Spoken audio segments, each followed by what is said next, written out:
I only have two personal items on my work calendar: lunch and deep work. Deep work has allowed me to write product specs and strategy documents regularly, and the lunch slot has finally allowed me to watch The Office. If you're new here, my name's Akash. I'm a product manager at Okta in Silicon Valley, and on this channel I talk about ways that I'm leveling up my product management skills and career.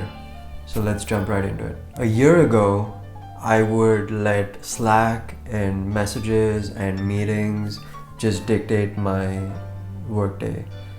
I would go from meeting to meeting, checking Slack in between, responding to emails, and at the end of the day, I would be exhausted because I had just spent 10 hours going from Zoom to Zoom, responding to every message, responding to every email.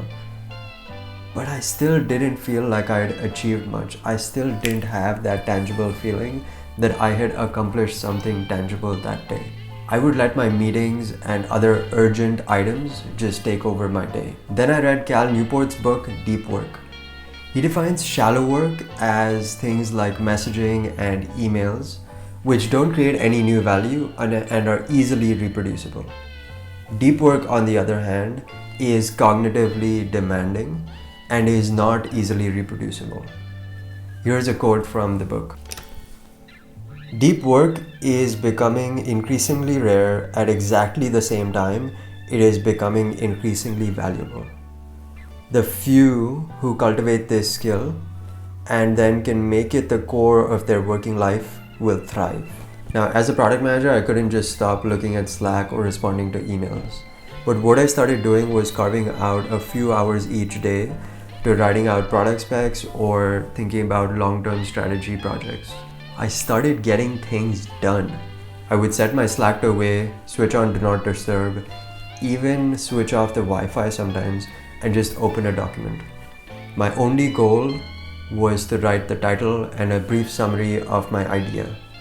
Once I had gotten to that much, I would just start letting it flow, and with nothing to distract me away from that document, I was able to write out the entire document. I would have a first draft which I could send out to the team for feedback. This helped me start churning out assets that I could point to as my direct output.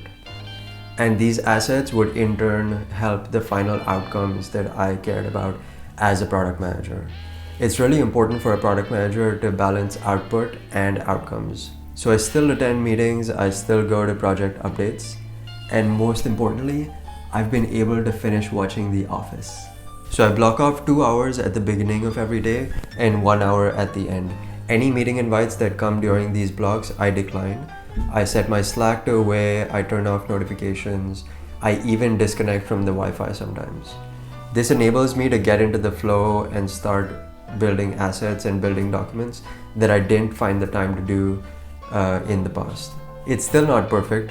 I sometimes take a nap during my deep work time or slip into checking my messages or Slack. It's a journey and I'm building the habits that I want to take there. If you're looking to get your first PM role, here's a video for how to handle the PM experience chicken and the egg problem.